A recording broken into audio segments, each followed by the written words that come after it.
কি কোশ্চেনগুলো পারছিস না? দে বই দে।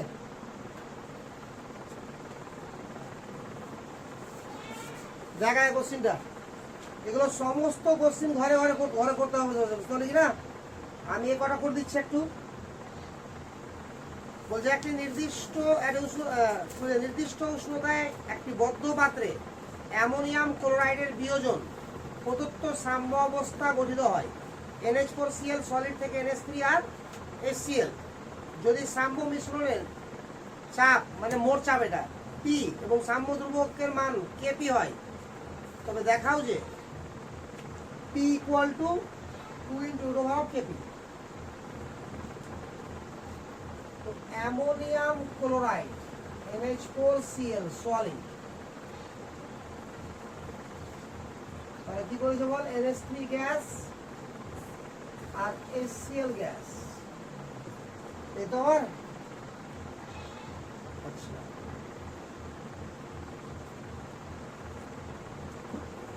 তো লক্ষ্য কর আবার কি আছে, এটা ধরলে A0 0 যে ধরতে হয় A - x x × x, একদম ক্লিয়ার? ক্লিয়ার না ক্লিয়ার না রে? আচ্ছা, এখানে সাম্য অবস্থায় মোট চাপ বলেছে কত? P নাকি রে? এবার এখানে মোট চাপ বলতে কি বোঝানো হবে? এটা পার্সিয়াল চাপ, এটাও পার্সিয়াল চাপ, এখানে পার্সিয়াল প্রেসার ধরে নেওয়া হয়েছে। এখানে A মোল ধর বা আরো কিছু ধরে নে, যেহেতু প্রথমে পার্সিয়াল প্রেসার তো 0 ছিল। ভালো করে দেখ, তো এখানে x আর x কত হবে? 2x, তাহলে 2x = কত হবে বল? P, তাহলে x = কত? P/2। এবার Kb বল, Kb কত হবে বল? Partial pressure of NH3, partial pressure of HCl, নিচে কিছু হবে না তো? তাহলে পাওয়ার কোন দিকে বেশি? আচ্ছা, ওদিকটা এখন যেতে হবে না, একটু পরে যেতে হবে। এটা এভাবে না করে ডাইরেক্টলি x দিয়ে করে না, হ্যাঁ ডাইরেক্ট x দিয়ে করে নেয়, তাহলে সুবিধা হয়ে যাবে। x × x বাই 1, এটা হবে রে না? বুঝতে পারছিস তো কথাটা? পারছিস? বুঝছো তো? আচ্ছা, এবার এখানে কি গুণ হবে বল? উপরে P গুণ হবে P², না বুঝতে পারি না, বাই এটা গুণকে যোগই করতে হবে না, শিখেছিলাম না একবার, সাম্য বলেছিলাম। তাহলে কি হবে এখানে? 2x হয়ে গেছে। এখানেও কত বল? x², তো 2x এর স্কয়ার হয়ে যাবে, 2x এর স্কয়ার হয়ে যাবে, তাহলে x কেটে গেল, 2 4 হয়ে গেল, তাহলে 4 × Kp = কত? P², তাহলে P এর ভ্যালু কত? 2√Kp, ঠিক আছে মান হয়ে গেল। সোজা না? এটা তো হবে না, সলিড না। আচ্ছা যাক, তারপরে কি ছিল কোশ্চেন বল? তারপরে কোশ্চেনটা কি ছিল বলতো?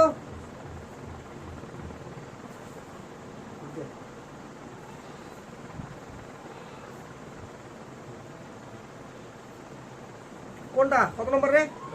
45। প্রদত্ত তাপগ্রাহী বিক্রিয়ার সাম্যের অবস্থানের উপর, তাপগ্রাহী বিক্রিয়া আগে বলতেছে মানে কি? তাপ শোষক বিক্রিয়া মানে এন্ডোথার্মিক, তাই তো? স্থির উষ্ণতায় চাপের প্রভাব, স্থির উষ্ণতা, স্থির আয়তন ও স্থির তাপমাত্রা ও আয়তনে ক্লোরিন গ্যাস এবং নাইট্রোজেন গ্যাস সংযুক্তির প্রভাব আলোচনা করো। চল, PCl3, PCl5, PCl3, PCl2।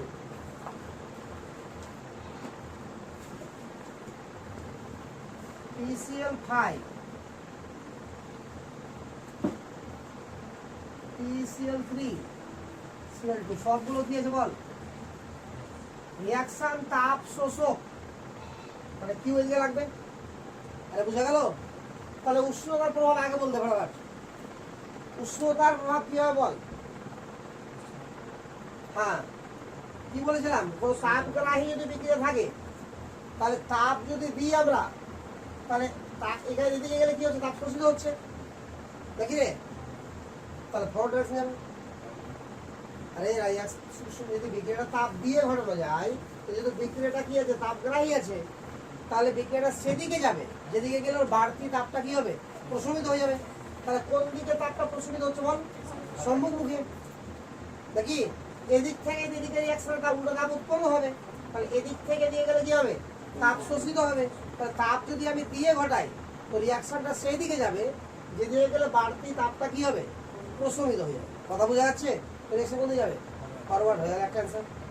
দ্বিতীয় অ্যান্সার দেয় A00 A মাইনাস এক্স আর এক্স। তাহলে বল কিউসি মনে পড়ছে, কিউসি আর কিউপি। কিউসি কর কি হবে, এক্স ইন্টু এক্স, তাহলে বল এ মাইনাস এক্স হয়ে গেল। তাহলে আমার কিউসি, তাহলে ভি কোন দিয়ে গুণ হবে, নিচের দিকে না, বুঝতে পারলে রে, হয়ে গেছে। আর কি হবে বল, Q P x into x by A minus x, উপরে কি প্রেসার গুণ হবে, আর যোগ করে কত হবে বল, এ প্লাস এক্স, নিচে কত বসবে, বাস হয়ে গেল। এবার যদি আমি আয়তন বাড়াই, যদি আয়তন বাড়ানো হয়, তাহলে কি হবে বল, তাহলে কিউসি কমবে, তাহলে কিউসি কমলে কি হবে, ফরওয়ার্ড। নাকি আয়তন যদি কমানো হয়, তাহলে কিউসি বাড়বে, কিউসি বাড়লে কি হবে, ব্যাকওয়ার্ড। তাহলে আয়তনের উপর প্রভাব হয়ে গেল, বুঝছে? তাহলে চাপের প্রভাব, চাপ যদি বাড়াই তো কিউপি বাড়বে, তাহলে ব্যাকওয়ার্ড। চাপ যদি কমাই তো কিউপি কমবে, তাহলে ফরওয়ার্ড। আরে বুঝলাম তো? এবার নিষ্ক্রিয় পদার্থ, যে নাইট্রোজেন হাইড্রোজেন যা হোক সবই নিষ্ক্রিয়, বলেছিলাম না? নিষ্ক্রিয় মানে কোন নিষ্ক্রিয়, এখানে যারা এদের সঙ্গে রিঅ্যাকশন করবে না তারাই নিষ্ক্রিয়। তো নিষ্ক্রিয় পদার্থ যোগ করা মানে চাপ বাড়িয়ে দেওয়া। চাপ যদি বাড়িয়ে দেওয়া হয়, তাহলে কি হবে, কিউপি বাড়বে, আর কিউপি বাড়লে কি হবে, ব্যাকওয়ার্ড। অ্যান্সার বুঝা গেল? তাহলে এই ভাষাটা বলতে হবে।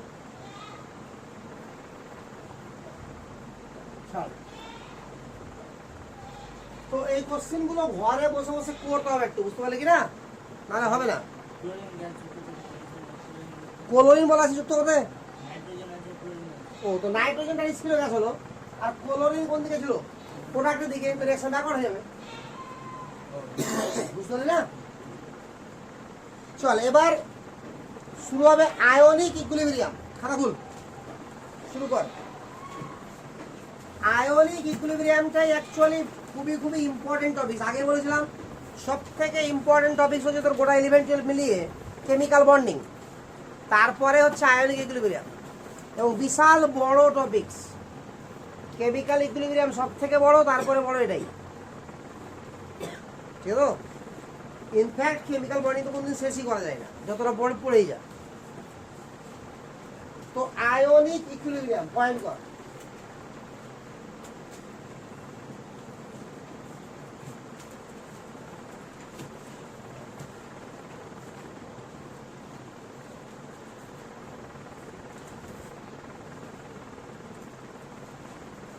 এখান থেকে নিটে দুটো কোশ্চেন মাস্ট বি হবে, কখনো কখনো তিনটাও কোশ্চেন হবে এই শুধু আয়নিক ইকুইলিব্রিয়াম থেকে।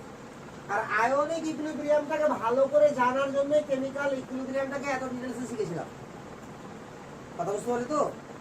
তো দেখ এবার যে আয়নিক ইকুইলিব্রিয়াম জিনিসটা কি। ইকুইলিব্রিয়াম যেহেতু আছে, তাহলে এখানেও সাম্যাবস্থা আসবে, আসবে না রে? তাহলে এখানে কিরকম সাম্যাবস্থা আসবে, এখানে রাসায়নিক বিক্রিয়া হবে না, এখানে কি ঘটবে, আমার বিয়োজন ঘটবে, বিয়োজন। তাহলে বিয়োজন যদি ঘটে, এর আগেও শিখেছিলাম ডিগ্রি অফ ডিসোসিয়েশন। তাহলে ডিসোসিয়েশনের ক্ষেত্রে বাম দিকে সবসময় কে থাকছিল, একজন, আর ডান দিকে পার্ট হয়ে দুটো আলাদা মলিকুল হচ্ছিল, 2 রকম বা 3 রকম। এখানে মলিকুল হবে না, এখানে আয়ন হবে, কথা বুঝতে পারলি তো? কি হবে বল, আয়ন হবে। ধরে নে এ আর বি একটা যৌগ আছে, এবি, বলছি এবি, এটা অ্যাকুয়াস করেছি। অ্যাকুয়াস করে দেওয়া মানে কি, জলে দ্রবীভূত করেছি। অ্যাকুয়াস করে দেওয়ার ফলে এটা আয়নে ডিভাইড হয়েছে, A plus aqueous, B minus aqueous. অ্যাকুয়াসের মানে কি, ও জলে দ্রবীভূত আছে, ক্লিয়ার? তো এটা কি আমার মলিকুলার ফর্ম, এটা কি আয়নিক ফর্ম নাকি রে? এটা অণু হিসাবে আছে না, এটাকে কি বলবো আমরা? Molecular form. আর একটা নাম বলতে পারি আনডিসোসিয়েট পার্ট।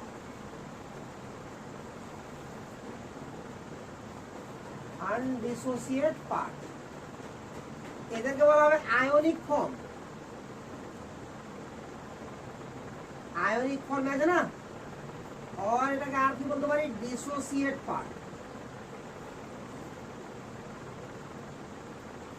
তো যদি আমার মলিকুলার ফর্ম আর আয়নিক ফর্মের মধ্যে সাম্য অবস্থা তৈরি হয়, বা অ্যান্টিসোসিয়েট পার্ট আর ডিসোসিয়েট পার্টের মধ্যে সাম্য অবস্থা তৈরি হয়, তখন তাকে বলা হবে কি? Ionic equilibrium.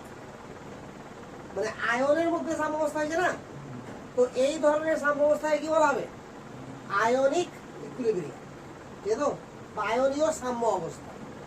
লাইন লিখ, equilibrium established equilibrium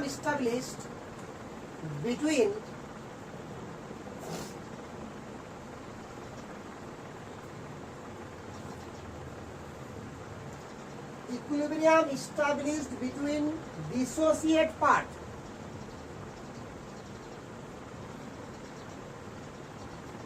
Equilibrium established between dissociate part, that is ion. দেখ বুঝতে পারলি কিনা? Dissociate part, that is ion, and undissociate part,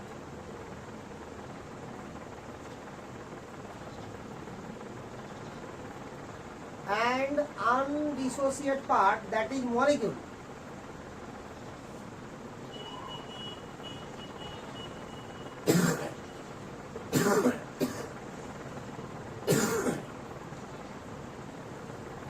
That is molecule is known as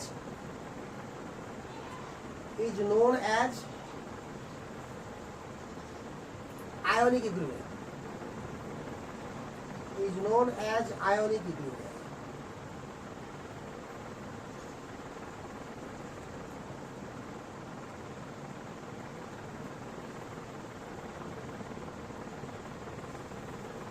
বুঝে?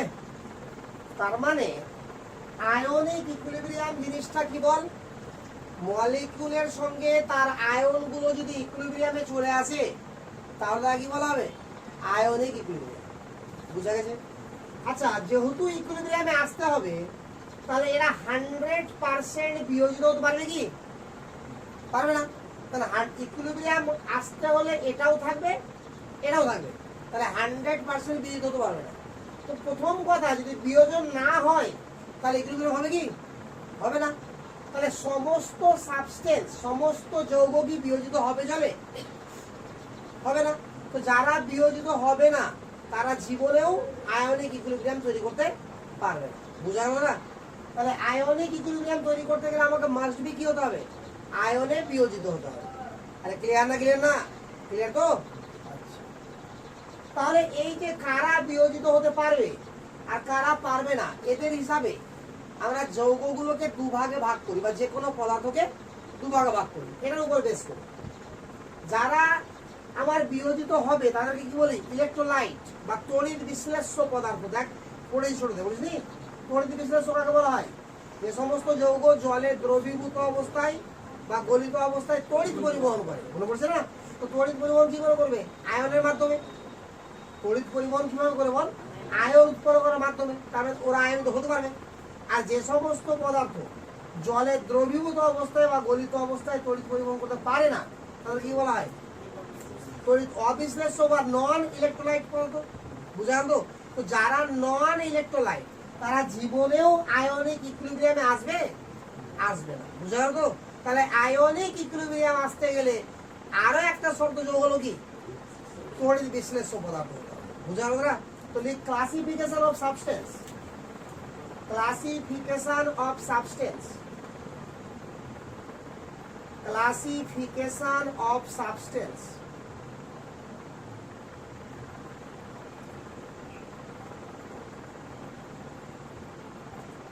Classification of substance.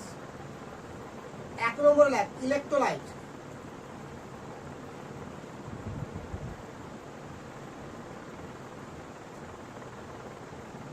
নম্বর হলো electrolyte. Electrolyte মানে কি রে? তড়িৎ বিশ্লেষ্য। বল কাদেরকে বলা হয়?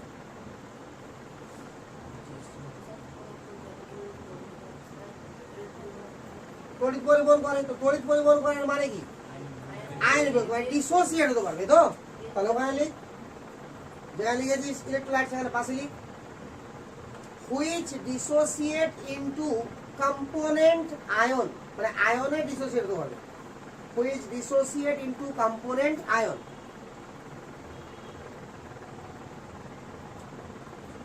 খুব ভালো করে দেখবি একটু। ইলেকট্রোলাইট তো কি বললাম? Which dissociate into component ion, মানে আয়নে ভাগ হয়ে যাবে। কম্পোনেন্ট আয়ন কেন বললাম? কম্পোনেন্ট আয়ন বলতে কি বোঝায়? যৌগটা যে যে আয়ন দিয়ে তৈরি বা যে যে মৌল দিয়ে তৈরি তারাই তো আয়ন হবে, নৌল তো হবে বাইরে থেকে। আমি NaCl কে জলে দিলাম, তো Na + Cl- পাবো নাকি আমি পটাশিয়াম পাবো? পাবো কি? দিব Cl NaCl আর পাবো ব্রোমিন মাইনাস, হতে পারে? তাহলে যেটা আছে তারই আয়ন পাবো। ওই জন্য বলা হয় কি কম্পোনেন্ট আয়ন। বোঝা গেল? তো আয়নে যে ডিভাইডেড হবে, তো আয়নে কখন ডিভাইডেড হবে? কিছু শর্ত আছে নাকি? তো আয়নে যদি ডিভাইডেড হতে হয়, তো ইলেকট্রোলাইট যেটা আছে তার মধ্যে কি থাকা উচিত? Ionic bond. নেচার যেটা বল, বন্ড নেচার। এক কথায় এখানে লিখে দিচ্ছি আমি, বন্ড নেচার। বন্ধনের প্রকৃতি কেমন হবে? কার? ইলেকট্রোলাইটের, যারা আয়নে ভাঙবে। বন্ধনটা হতে হবে আয়নিক বন্ড, অথবা হতে হবে আমার পোলার কোভ্যালেন্ট বন্ড। পোলার কোভ্যালেন্ট বন্ড। বল পোলার নন পোলার বুঝিস কি বুঝিস না? বুঝিস তো? কি লাগলো? যেমন এক্সাম্পল NaCl, বল এর মধ্যে কি বন্ড আছে? Ionic bond. আর Na+ আর Cl- না, আয়নিক বন্ড আছে তো। আয়নিক বন্ড মানে কি? ক্যাটায়ন আর অ্যানায়ন থাকে, তাদের মধ্যে ইলেকট্রোস্ট্যাটিক ফোর্স অফ অ্যাট্রাকশন থাকবে। HCl সমযোজী বন্ড, কিন্তু পোলার আছে। আরে পোলার না রে, Cl- হয়ে আছে আর হাইড্রোজেন প্লাস হয়ে আছে, বলে ব্রেক হবে কিভাবে? H+ Cl- এ। ক্লিয়ার না? ক্লিয়ার না?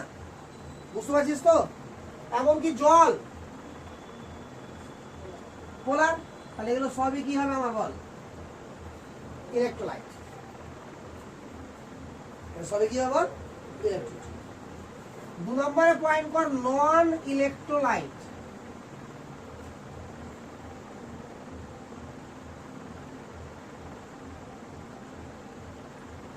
Non electrolyte. তাহলে নন ইলেকট্রোলাইট কাকে বলা হবে? বল তড়িৎ অবিশ্লেষ্য বল কাকে বলা হবে? তাহলে which does not dissociate into their component ion. ঠিক আছে? Which does not dissociate into their component ion. Which does not dissociate into their component ion.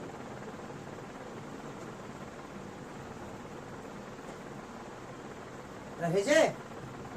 তো এখানে যেহেতু ডিসোসিয়েট হবে না, তাহলে এখানে বন্ডিং নেচার কি হবে? দেখ,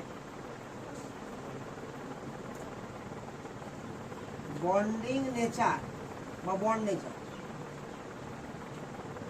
কি হবে? নন পোলার কোভ্যালেন্ট বন্ড হবে। নন পোলার কোভ্যালেন্ট বন্ড। কি বোঝা গেল? তো যদি নন পোলার কোভ্যালেন্ট বন্ড হয়, তাহলে আমার কি করবে? আয়নে বিয়োজিত হওয়ার কোনো চান্সই নাই। এক্সাম্পল ইউরিয়া, গ্লুকোজ, সুক্রোজ,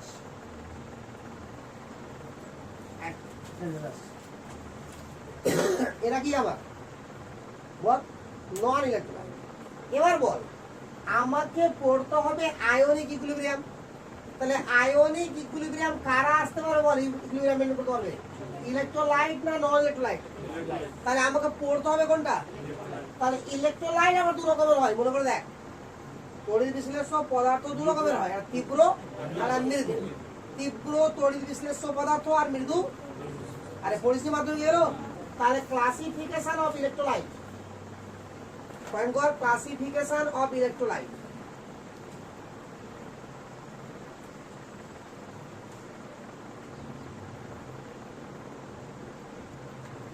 তো তীব্র কাদেরকে বলা হয় বল, আর মৃদু কাদেরকে বলা হয়? যারা বেশিরভাগ মানে কি 100% ভেঙে যাবে এক কথায়, যারা 100% কি হয় বিয়োজিত হয়ে যাবে, ঠিক আছে, তারা হবে কি তীব্র। আর যারা সামান্যই বিয়োজিত হবে তারা কি মৃদু। তার মানে এটা তীব্র বা মৃদু এই কথাটা কার উপর বেস করে আসছে? বিয়োজনের উপর বেস কথাটা। আর বিয়োজন কথাটা কার উপর বেস করে আসে? Degree of dissociation. মনে পড়ছে? আর কেমিক্যাল ইকুইলিব্রিয়াম করলাম না, ডিগ্রি অফ ডিসোসিয়েশন কত পার্সেন্ট ভাঙছে, বুঝা গেল তো? তার মানে ইলেকট্রোলাইটকে যে আমরা ক্লাসিফাইড করব সেটা কার উপর বেস করে? ডিগ্রি অফ ডিসোসিয়েশন বা বিয়োজনের মাত্রার উপর, বুঝা গেল? তো লিখ on the basis of, point করেছিস তো? পিছিয়ে গেল দেখেছি, ছেড়ে দেয়, যেটি যেটি বাদ তো বাদ, ওটি পরে লিখবি, কারো কাজ আছে। লিখ on the basis of degree of dissociation, on the basis of degree of dissociation, electrolyte are classified on the basis of degree of dissociation, electrolyte are classified into two categories. Electrolyte are classified into two category. Electrolyte are classified into two category. দুটা category. On the basis of degree of dissociation, electrolyte are classified into two category. বুঝছে? দুটা ক্যাটাগরিতে ভাগ করছি। এক নম্বর category কি বল? Strong electrolyte. এক নম্বর হচ্ছে strong electrolyte.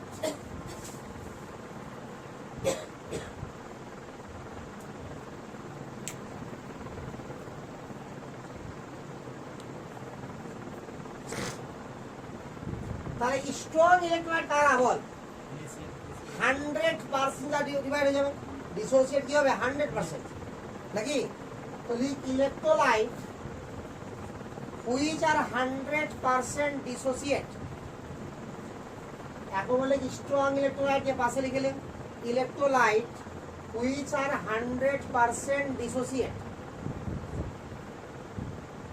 Electrolyte which are 100% dissociate, বুঝলি তো? ये ব্র্যাকেটে লিখবি ওখানে যে আলফা ইকুয়াল টু 1।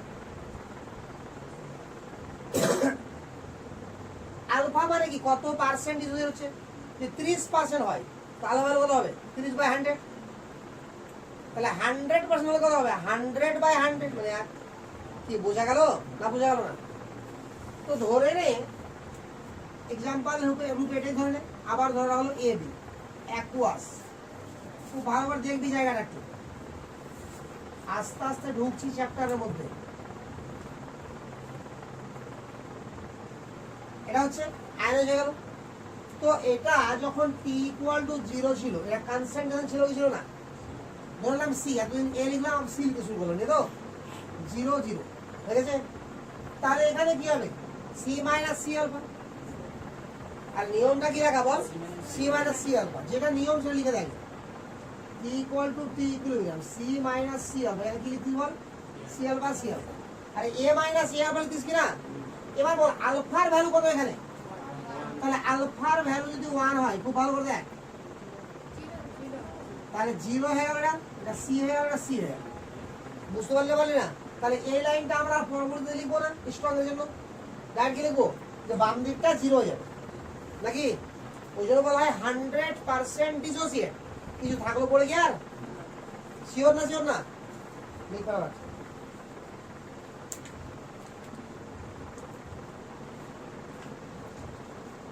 তাহলে বল ইকুইলিব্রিয়ামে আসলো কি? আসলো না।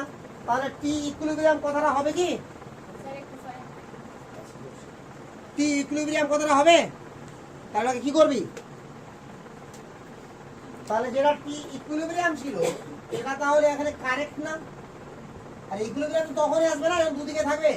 তাহলে এখানে কি লিখবো, T equal to T ending, T equal to T ending, শেষ। তাহলে আমরা মিডিলের লাইনটা এরপরে কি করে যাবো বল, অ্যাভয়েড করে যাবো স্ট্রং ইলেকট্রোলাইটের ক্ষেত্রে। বুঝতে পারছিস কি পারছিস না বল? যারা স্ট্রং ইলেকট্রোলাইট তাদের ক্ষেত্রে আমরা মিডিল লাইনটা কি করবো, অ্যাভয়েড করে যাবো। এখন যদি আমার আলফার ভ্যালু 1 না হতো, অর্থাৎ 100% ডিসোসিয়েট না হতো, তাহলে ইকুইলিব্রিয়াম থাকতো না। বুঝতে পারলে রে? তো এখানে একটা কথা আরো মনে রাখবি, যে কোনো আয়নের কনসেন্ট্রেশন কত, সি আলফা, আছে না? তাহলে এই কথাটা মুখস্থ করে রাখতে পারিস বা দেখেও বুঝতে পারছিস না পারছিস না রে? তাহলে কনসেন্ট্রেশন অফ এনি আয়ন বা ফর এনি আয়ন, ঠিক আছে তো? এটা লিখে রাখ, আমি নোট স্টার্ট দিয়ে দিই। ফর এনি আয়নস, যে কোনো আয়নের জন্য কি বলবো, আয়নের কনসেন্ট্রেশন। এবার থার্ড ব্র্যাকেট দিয়ে কি বোঝানো হয় বল, কোন কনসেন্ট্রেশন, মোলার কনসেন্ট্রেশন। আরে বলেছিলাম রে, মোল পার্ট যেটা বলেছিলাম একটা কেসি শিখাতে গিয়ে, তাহলে আয়নের কনসেন্ট্রেশন কত হবে সময়, সি আলফা। সেটা স্ট্রং ইলেকট্রোলাইট হোক আর উইক ইলেকট্রোলাইট হোক, কোনো যায় আসে না, সবসময় কত হবে বল, সি আলফা। আমরা স্ট্রং এর ক্ষেত্রে সি আলফা লিখি না, সরাসরি সি লিখে দিই। কেন বল, কারণ আলফা ভ্যালু 1 না। বুঝতে পারলে রে? তাহলে আমি মনে কি রাখবো, যে কোনো আয়নের কনসেন্ট্রেশন কত, সি আলফা। বুঝা গেল? এটা বুঝবো। ফরওয়ার্ড ব্যাকওয়ার্ড কি করে হবে এখানে? হ্যাঁ, কেন হবে না? যদি ফরওয়ার্ড ব্যাকওয়ার্ড না হতো, ফরওয়ার্ড ব্যাকওয়ার্ড কখন হবে, যখন উইক থাকে। তাহলে 100% দিয়ে দিতে হবে না। তাহলে এর মানে কি, এদিক থেকে এদিকেও যাচ্ছে, এদিক থেকে এদিকেও আসছে।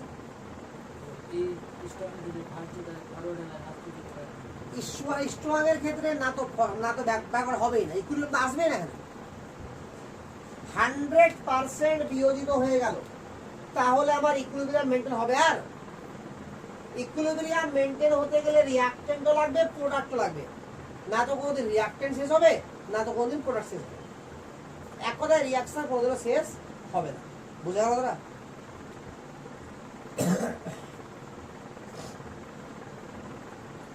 রিভার্সিবল আর ইরিভার্সিবলের পার্থক্যটা প্রথম দিন লিখেছিলাম, কেমিক্যাল ইকুইলিব্রিয়াম যখন শুরু করেছিলাম, যে রিঅ্যাকশন রিভার্সিবলে কখনোই আমার কি হবে না, শেষ হবে না। আর ইরিভার্সিবল রিঅ্যাকশন কমপ্লিট হবেই হবে। রিঅ্যাকশন গোস টু কমপ্লিশন, আর ওখানে বলেছিলাম reaction does not goes to completion. মনে পড়ছে? আরে প্রত্যেকটা পয়েন্ট লেখানো আছে রে, পড়লেই তো হবে, তো না পড়লে কি করবি? তো শোন, এবার আমরা কি বললাম, স্ট্রং ইলেকট্রোলাইট পড়ছি তো, তাহলে স্ট্রং ইলেকট্রোলাইট ইকুইলিব্রিয়ামে আসবে না, কিন্তু জানতে আমাকে সবই হবে।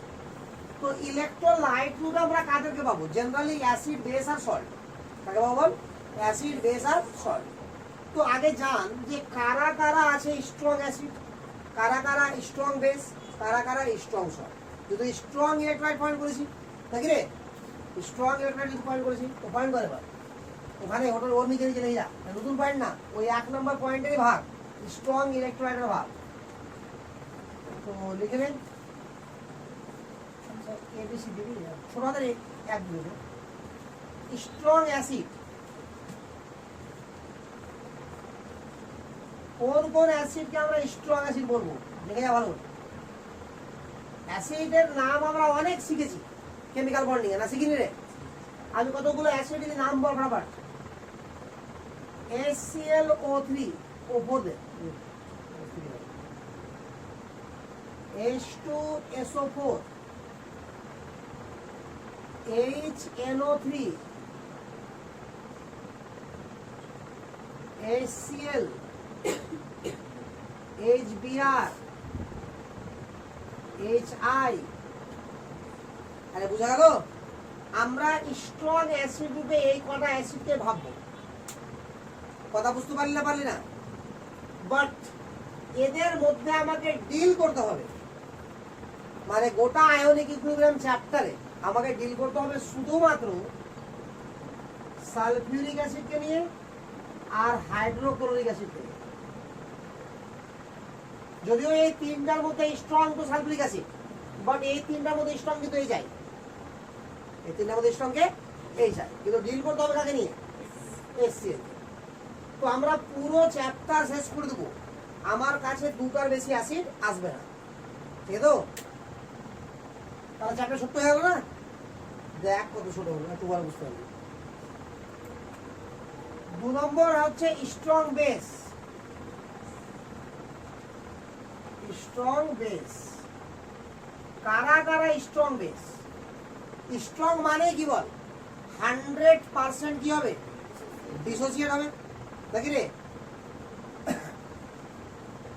Sodium hydroxide, potassium hydroxide, rubidium hydroxide, caesium hydroxide,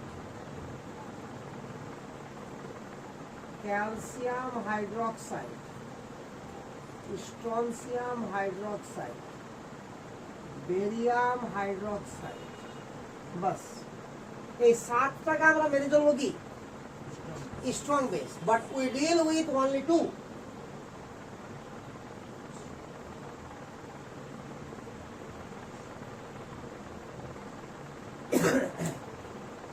এই দুটাকে নিয়ে আমরা ডিল করবো।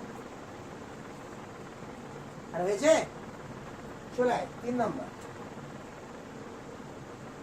সল্ট। এখানে স্ট্রং কথা লিখলাম কি? লিখিনি। এর মানে হচ্ছে এটা, কারণ হচ্ছে এটা যে all type of salt are strong salt, মানে স্ট্রং ইলেক্ট্রোলাইট। সল্টের মধ্যে কেউ কখনো উইক ইলেক্ট্রোলাইট হয় না, ঠিক আছে? অ্যাসিডের মধ্যে যেমন স্ট্রং আছে, উইকও আছে, বেসের মধ্যে স্ট্রং আছে, উইকও আছে, কিন্তু সল্টের মধ্যে কখনোই কেউ উইক হবে না। এখানে লাইন লিখ আগে, all salt are all salt are strong electrolyte।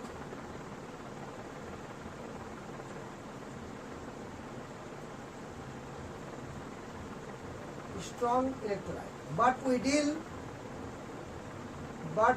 deal only with 4 type of salt, but we deal only with 4 type of salt। আমরা অনলি 4 ধরনের সল্টকে নিয়ে কাজ করব, ঠিক আছে? but we deal with only 4 type of salt। Clear? তো দেখ ভালো করে, কোন কোন 4টা সল্টকে নিয়ে আমরা ডিল করব। এখানে শুরু হলো চ্যাপ্টারের কাহিনী। দেখ, স্ট্রং অ্যাসিড, স্ট্রং বেসের সল্ট, স্ট্রং অ্যাসিড উইক বেসের সল্ট, উইক অ্যাসিড স্ট্রং বেসের সল্ট, ঠিক আছে? উইক অ্যাসিড উইক বেসের সল্ট। কি বললাম? Strong acid strong base, strong acid weak base, weak acid strong base, আর strong acid weak acid weak base. এবার ভাব যে এই ছোট্ট পার্টটা কত বড় হয়। আমরা যখন সল্ট তৈরি করবো তো কিভাবে হবে? অ্যাসিড থেকে আমার কি আসবে? নেগেটিভ পার্টটা, ঠিক আছে? আর বেস থেকে আসবে পজিটিভ পার্টটা, দিয়ে আমার সল্ট হবে। যেমন সোডিয়াম হাইড্রোক্সাইডের সঙ্গে যদি আমরা এটা এটা এটা বেঁচে যাওয়ার সুবিধা হবে, বুঝতে ভালো হবে, তাহলে NaCl হবে। তাহলে এর নেগেটিভ পার্ট নিল আর এর পজিটিভ পার্ট নিল কিনা? ক্লিয়ার না? ক্লিয়ার না? তো চল শুধু এটাকেই দেখ, শুধু এটাকে দেখ, এরা স্ট্রং অ্যাসিড স্ট্রং বেস কিনা বল। তাহলে এটার সঙ্গে এটা রিঅ্যাকশন করবে, এক ধরনের সল্ট হবে। এটার সঙ্গে এটা রিঅ্যাকশন করবে, আরেক ধরনের সল্ট হবে। এটার সঙ্গে এটা করবে, এক ধরনের সল্ট। এটার সঙ্গে এটা করবে, আরেক ধরনের সল্ট। কটা হল বলে? 4টা। তাহলে দেখ, এই মাত্র দুটা করে নিয়ে 4টা হয়েছে।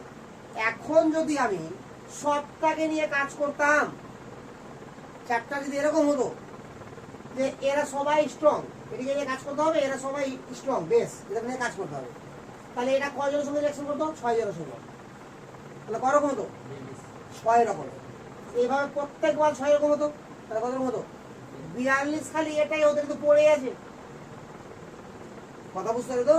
তো 42টা সল্টের ইলেকট্রোলিসিস আর 42টা সল্টের উপর ম্যাথামেটিক্যাল ক্যালকুলেশন কি করে করবি, এমনিতে হাওয়া হয়ে যেত মাথা। ঠিক আছে কিনা? এখন এটার উপরে করতে করতে কত ক্লান্ত হবি দেখ আগে, কত রকম আছে এর মধ্যে। তাহলে স্ট্রং ইলেকট্রোলাইটের কাহিনী বোঝা গেল কি না গেল না? এক্সাম্পল লিখবো কি? এক্সাম্পল লিখি অনেক আছে তো, এক দুটো এক্সাম্পল লিখে লাভ নাই, তবুও এক দুটো লিখে দিচ্ছি। হ্যাঁ, স্ট্রং অ্যাসিড স্ট্রং বেসের সল্ট হবে NaCl, strong acid weak base CH3COONA, strong acid না না উল্টা হবে, স্ট্রং অ্যাসিড তাহলে অ্যাসিড থেকে নিতে হবে Cl আর উইক বেস। আচ্ছা এটা এটা এটা এটা উল্টা হবে, এটা এখানে week acid strong base, strong acid weak base তাহলে NH4Cl হয়ে গেল, উইক অ্যাসিড উইক বেস তাহলে CH3COONH4। আমি সেই সল্টটাকে নেওয়ার চেষ্টা করেছি যে সল্টটা আমার সব থেকে বেশি ইউজ হবে। তাহলে বল স্ট্রং চিনতে আর অসুবিধা হবে না? মুখস্থ থাকবে এটি তো না থাকবে না? তাহলে মাত্র কয়েকটা জিনিস বলেছি, সবটা যদি নাও থাকে তাহলে অন্তত যদি ঘিরা আছে সেটি যেন থাকে, তবে সবটাই রাখা উচিত। ঠিক আছে? আচ্ছা, তার পয়েন্ট পর উইক ইলেকট্রোলাইট। কয়েকটা চ্যাপ্টার খুব মন দিয়ে পড়বি, বলে দিচ্ছি বারবার। তার মধ্যে একটা চ্যাপ্টার অলরেডি পড়ানো হয়ে গেছে তোদেরকে, কেমিক্যাল বন্ডিং। ঠিক তো? কেমিক্যাল বন্ডিং ইনঅর্গানিকের বেসে সব থেকে ইম্পর্টেন্ট পার্ট। ঠিক তো? আয়নিক ইকুইলিব্রিয়াম ফিজিক্যাল বেসে সব থেকে important, ionic equilibrium and thermodynamics. Ionic equilibrium এতটাই ইম্পর্টেন্ট যে শুধুমাত্র জয়েন্টের জন্য না, হায়ার সেকেন্ডারি ভাব, জয়েন্ট ভাব, আইআইটি ভাব, যা ভাব সব জায়গাতে ইম্পর্টেন্ট, প্রচুর কাজে লাগবে। এবং 12-এ মাঝে মধ্যে দেখবি যে অঙ্কের মধ্যে আয়নিক ইকুইলিব্রিয়ামের পার্ট ঢুকে গেছে। অন্য চ্যাপ্টার অঙ্ক করছি ফিজিক্যালের, কিন্তু ঢুকে গেল কি, মানে আয়নিক ইকুইলিব্রিয়াম ফিজিক্যালের যে কোনো চ্যাপ্টারের মধ্যেই মাঝে মধ্যে ঢুকে যাবে। তাহলে এটা যদি ডেপথ 100% ক্লিয়ার না থাকে তো মুশকিল আছে ম্যাথামেটিক্যাল প্রবলেম করা। ইনঅর্গানিকে কি ছিল? ম্যাথ তো ছিল না, এক্সপ্লেন ছিল বলে ওখানে মেন রিজন বোঝা মুশকিল হয়ে যেত যদি কেমিক্যাল বন্ডিং ঠিকঠাক না থাকে। আর এখানে এটা ঠিকঠাক না থাকে, তো কেমিক্যাল বন্ডিং তোরা পড়েছিস না ভুলে গেছিস? আবার পড়েছিস ক্লিয়ার তো না? এখান থেকে ক্লাস করে গেলি বাস যাওয়া শেষ। ঘরে খাতাটা পড়ছিস রে? হ্যাঁ, রোজ পড়ার ব্যাপার নাই। দেখ, আমার পড়ানোর উদ্দেশ্য এবং তোদের পড়ার মানে প্যাটার্ন এমন হওয়া উচিত, আমি যখন একবার তোকে পড়ালাম, পড়ানোর পরে খাতাটাকে আর একবার ভালো করে রিভাইজ দিবি। যে খাতা তোর রেডি হচ্ছে, পড়াতে পড়াতে খাতা রেডি হচ্ছে কিনা একটা, তো এই খাতাটাকে একবার ভালো করে রিভাইজ করবি। খাতাটাকে রিভাইজ করার পরে দুনিয়ার যা বই হাতে নিতে পারিস, এবার বই হাতে নিবি, হাতে নিয়ে সমস্ত কোশ্চিন অ্যান্সারকে সলভ করতে বসবি। কোশ্চিন অ্যান্সার সলভ করা হয়ে গেল, প্রিপারেশন হয়ে গেল। এবার ছায়ার বইটা নিলে হাতে দিয়ে একবার রিডিং করবি, তাহলে দেখে নিলে তুই ছুটেছে কিনা। প্রথমে বই নিবি না, প্রথমে খাতাটা দেখবি, তারপরে কোশ্চেন উত্তর সলভ করবি। খাতাটাকে কমপ্লিট করে দেওয়ার পরে তুই দেখবি পড়াতে আমাকে যতদিনই লাগবে না কেন, বাট তোকে রিভাইজ দিতে খুব বেশি সময় লাগবে না। গোটা গোটা চ্যাপ্টার দেখবি রিভাইজ দেওয়া হয়ে যাবে, একদিনও লাগবে না। ঠিক আছে তো? পড়লেই মনে পড়ে যাবে সব আস্তে আস্তে উপর দিক থেকে অটোমেটিক, যে হ্যাঁ এরপরে কি পড়েছিলাম, এরপরে কি পড়েছিলাম। না পড়লে মনে আসবে না, খাতা না দেখে তুই মনে করবি তো মনে আসবে না কি পড়েছিলাম, কিন্তু খাতা খুলে যখন দেখবি দেখবি খুব তাড়াতাড়ি মনে চলে আসবে। এবং এই খাতাটা তোর সম্পত্তি। ঠিক আছে তো? এই খাতাটা তো সম্পত্তি যতদিন তোর উদ্দেশ্য না পূর্ণ হয়েছে। ঠিক আছে কিনা? এখন যদি উদ্দেশ্যই না থাকে তো কিছু করার নেই। ঠিক আছে কিনা? তো দেখ, weak electrolyte, electrolyte which are negligible, dissociated,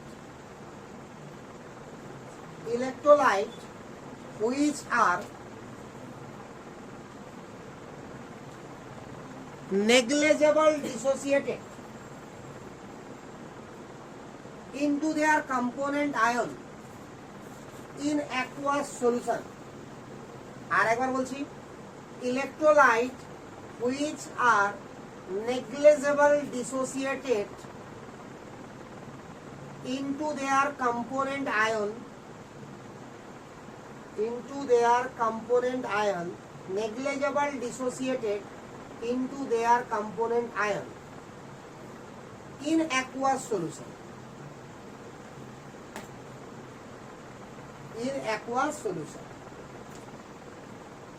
আরে হয়েছে না হয়নি?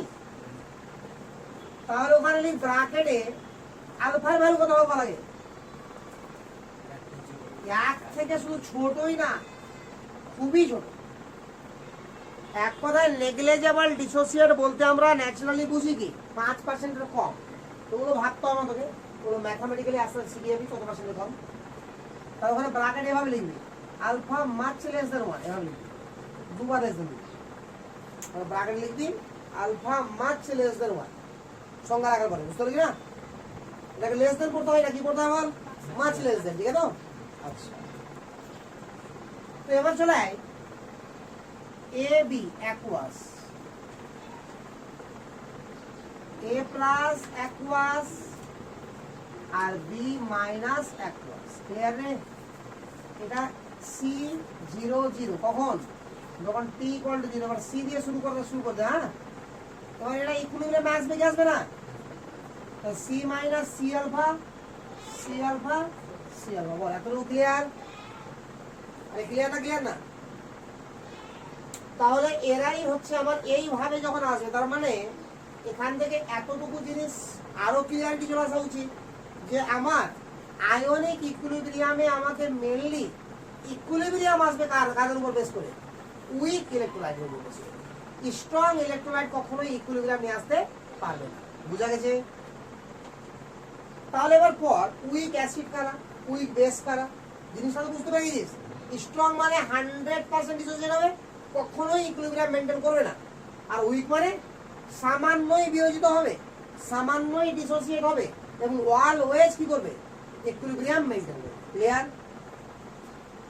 লিখে বা উইক অ্যাসিড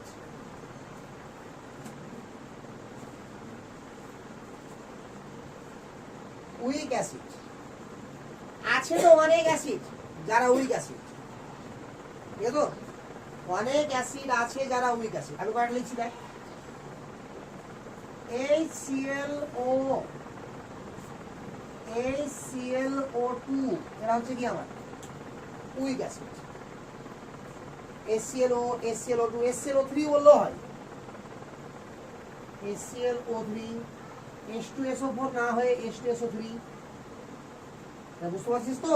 এরা কি হবে আমার?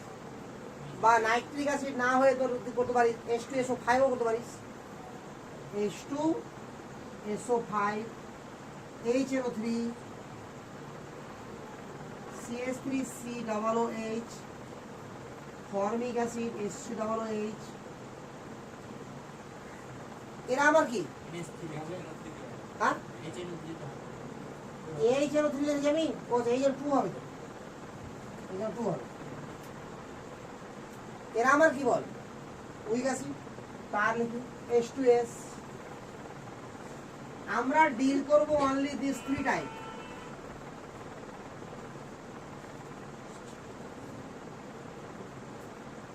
এই 3টা অ্যাসিডকে ডিল করব, বাকিগুলো কাহিনী শেষ। Week base,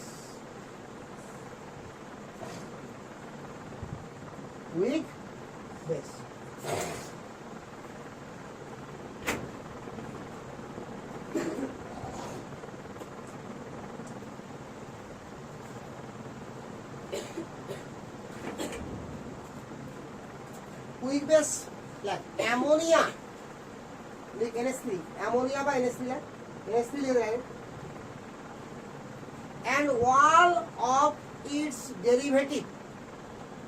and all of its derivative are considered as ammonia, and all of its derivative are considered as weak base are consider as weak base. কি বোঝা গেল না? ডেরিভেটিভ মানে ম্যাথ করেছিস কি, ম্যাথের ডেরিভেটিভ আর কেমিস্ট্রি ডেরিভেটিভ এক না। ওখানে ডেরিভেটিভ মানে অঙ্ক বুঝায় ডিডিএক্স, আর এখানে ডেরিভেটিভ বলতে বুঝায় ডিরাইভ ফ্রম। অর্থাৎ অ্যামোনিয়ার ডেরিভেটিভ মানে কি, অ্যামোনিয়া থেকে তৈরি হয়েছে ওরা, বুঝতে পারলি না? অ্যাসিড ডেরিভেটিভ মানে কি, অ্যাসিড থেকে তৈরি হয়েছে। বেনজিন ডেরিভেটিভ মানে কি, বেনজিন থেকে তৈরি হয়েছে।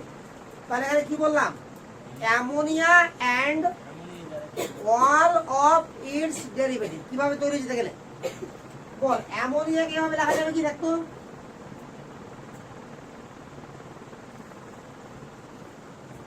অ্যামোনিয়া কি এটা? এবার আমি করলাম কি, এই এইচ কে সাবস্টিটিউট করে দিলাম যে কোনো গ্রুপ দ্বারা, সে কোনো না কোনো রিয়াকশন দ্বারা এইচটাকে ভাগিয়ে দিলাম, কোনো না কোনো গ্রুপ ওখানে কি করলাম, পুশ করে দিলাম। ঠিক আছে তো? তাহলে কি হবে অ্যান্সার, তৈরি কি হবে, GNH2। আরে বুঝলো তো? আরে জি মানে আমার অনেক কিছু হতে পারে, CS3 হতে পারে, অনেক কিছু হতে পারে, বুঝলো না? CS3, C2H5 কত কি হতে পারে, বুঝা গেল? তাহলে এটাকে কি বলবো আমরা, অ্যামোনিয়া। আর এটাকে কি বলবো, অ্যামোনিয়ার ডেরিভেটিভ। বুঝা গেল? এটাকে বলবো আমরা অ্যামোনিয়া, আর এটাকে বলবো অ্যামোনিয়া ডেরিভেটিভ।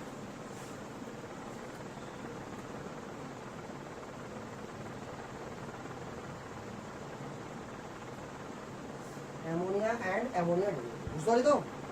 তাহলে আমি বললাম কি, অ্যামোনিয়া হচ্ছে মেন আর তার ডেরিভেটিভ। ঠিক আছে তো? তো অ্যামোনিয়াকে যখন জলে দ্রবীভূত করবো, খুব ভালো শোনা যায় এই জায়গাটা, এখানে লিখছে, হ্যাঁ তো নিচে লিখবি, অ্যামোনিয়াকে যখন জলে দ্রবীভূত করবো NH3 অ্যাকুয়াস, তো তাহলে উৎপন্ন হবে NH4 প্লাস অ্যাকুয়াস আর OH মাইনাস অ্যাকুয়াস। দেখতো আজীব লাগছে দেখতে, আর আজীব বলেছে না, উল্টোপাল্টা বলেছে না। অ্যাকচুয়াল হয় কি শোনা যায়, অ্যামোনিয়া যখনই আমরা জলে দিব, অ্যামোনিয়া, ঠিক আছে? তাহলে অ্যামোনিয়াকে জলে দেওয়া মানে অ্যামোনিয়া অ্যাকুয়াস হয়ে যাওয়া। তাহলে অ্যামোনিয়ার সঙ্গে সঙ্গে আমার এক অণু জল গ্রহণ করবে, দিয়ে অ্যামোনিয়াম হাইড্রোক্সাইড উৎপন্ন করবে। তাহলে জলে দেওয়া মাত্রই অ্যামোনিয়া কি সেখানে হয়ে যাবে, বল, অ্যামোনিয়াম হাইড্রোক্সাইড। আর অ্যামোনিয়াম হাইড্রোক্সাইড বিয়োজিত হয়ে কি উৎপন্ন করবে, NH4 প্লাস আর OH মাইনাস। তাহলে এটাকে মনেই রাখতে পারিস তুই যে অ্যামোনিয়া ডিসোসিয়েট হয়ে উৎপন্ন করবে NH4 OH আর NH4 প্লাস আর OH মাইনাস। সে দেখতে যত আজীব লাগুক না কেন, বুঝা গেল এবার? আরে ক্লিয়ার না, ক্লিয়ার না, হ্যাঁ না না, বুঝতে পারিস এটুকু?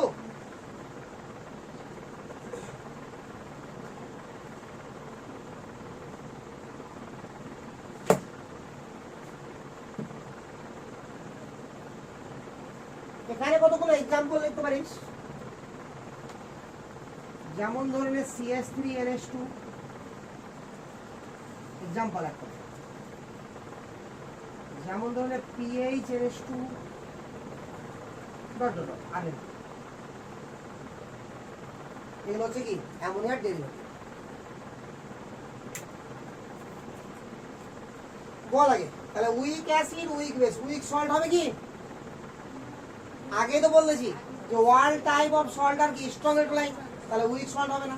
তাহলে বল আগে ইলেকট্রোলাইট জিনিসটা কি, তারা কাদেরকে স্ট্রং বলা হয়, কাদেরকে উইক বলা হয়, এতটুকু ক্লিয়ার?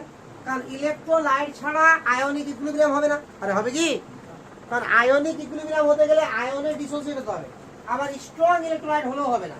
কারণ কি, ওখানে 100% ডিসোসিয়েট হয়ে যাচ্ছে, তাহলে ইকুইলিব্রিয়াম আসার প্রশ্নই নাই। তাহলে ইকুইলিব্রিয়াম যদি আসতে হয় তাহলে সেটাকে উইক ইলেকট্রোলাইট, বুঝা গেল? এবার এর মাঝখানে ঢুকে যাবে theory related to acid and base. এটাও একটা পড়ে দিয়েছি কেমিক্যাল বন্ডিং, তবুও এখানে চ্যাপ্টারের অংশ এখানে পড়তে হবে। ওখানে তো শিখে শিখে শিখে গেলাম শখ করে, আর এখানে দায়ে পড়ে লিখ theory related to acid base, theory related to acid base.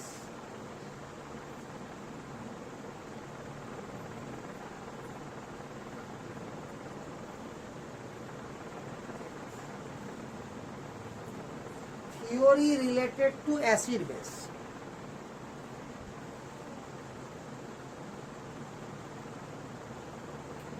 তো বল আগে আমরা শুরু করব অ্যাসিডের কাহিনী, তারপরে শুরু হবে বেসের কাহিনী নাকি, তারপরে শুরু হবে সল্টের কাহিনী। এখন বলেই তো নেই অ্যাসিড বেস থিওরি পয়েন্ট রাখ নট লিখে দেবো অ্যাসিড আর বেস তো লেখা আছে, অ্যাসিড আর বেস পড়বো আমরা। এবার অ্যাসিড আর বেসের সংজ্ঞা, অ্যাসিডের কাহিনী বলে একটু। অ্যাসিডের সংজ্ঞা কে কে দিয়েছিল? আরেনিয়াস লুইস আর ব্রনস্টেড লাউরি, মনে পড়ছে? তাহলে এবার আমরা এখানে ভেঙে ভেঙে পড়বো।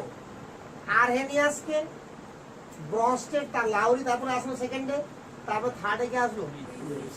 এবার তিনটাকে ডিটেলসে পড়বো, যদিও ওখানে অনেকটা পড়েই নিয়েছিলাম, তাহলে ওটি তো পড়বোই, সঙ্গে এক দুটো জিনিস আর যোগ হবে, ঠিক আছে? আরহেনিয়াসের ক্ষেত্রে কিছু যোগ হবে না, বরঞ্চ ওখানে ডিটেলসে পড়েছিলাম এইচ প্লাস আয়ন থাকতে পারে না জলে, চার্জ ডেনসিটিতে ব্যাখ্যা করেছিলাম যে কেন এইচ প্লাস থাকতে পারে না, মনে পড়ছে তো? ওটা কি হিসাবে থাকে? হাইড্রোনিয়াম আয়ন রূপে। হাইড্রোনিয়াম আয়নের সংকেত কি বলেছিলাম রে? বলিনি সংকেত? আয়ন H3O প্লাস বলেছিলাম কি? হ্যাঁ আরে বল না রে, নাও বলতে পারি। এরকম বলেছিলাম কি H2O হোল n প্লাস, বলি না? চার্জ ডেনসিটিতে ব্যাখ্যা করেছিলাম কি? আগেটা বল, বলেছি charge by volume. H plus nucleus থাকে পড়ে শুধু, বলে হাই চার্জ ডেনসিটি থাকে, মনে পড়ছে? পড়ে না মানে পড়াই দিতে হবে। চল পড়ে দিয়েছি, পড়াই তো। আরে এখানকারই অংশ, ওখানে কিছুটা পড়িয়ে রাখি, এলো ব্যাপারটা শুন। তাহলে এক নম্বরে লেখ Arrhenius acid base theory. Arrhenius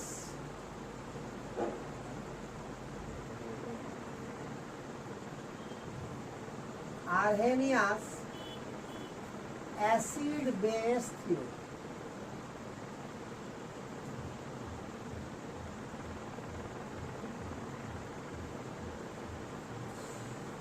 Arrhenius acid base theory.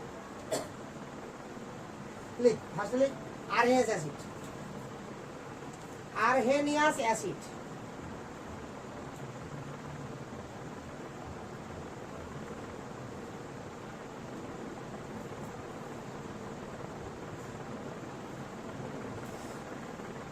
কাকে বলা হয় আরহেনিয়াসের মধ্যে acid ball?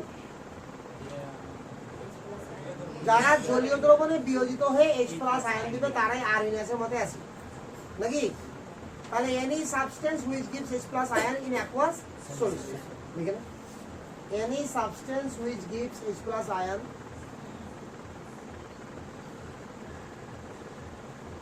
any substance which gives H plus ion in aqueous solution.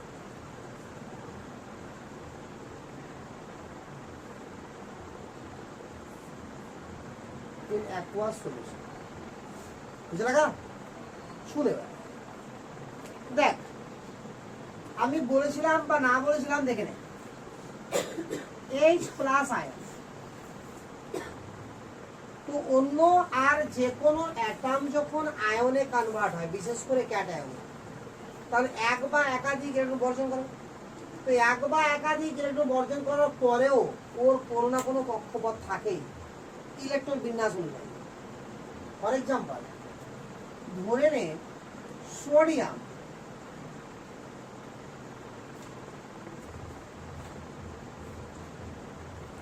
This is sodium নাকি রে? তাহলে এখানে দুটো ইলেকট্রন আছে, এখানে কটা আছে বল? 8টা আছে, এখানে একটা আছে। তাহলে বর্জন কোনটা করবে এটা? তাহলে বর্জন করার পরেও আমার এখান থেকে এই পর্যন্ত ডিসটেন্সটাকে কি বলছিলাম? Atomic radius. আর এখান থেকে এই পরিমাণ ডিসটেন্সটা কি বলছিলাম? নিউক্লিয়াসের রেডিয়াস। মনে পড়ছে তো? অ্যাটমিক রেডিয়াসকে মাপা হয় কোন ইউনিটে বলা ছিল কি? হ্যাঁ জানিস জানিস অ্যাটমিক রেডিয়াসকে মাপা হয় অ্যাংস্ট্রম ইউনিটে। আর এটাকে মাপা হয় Fermi unit, nuclear radius.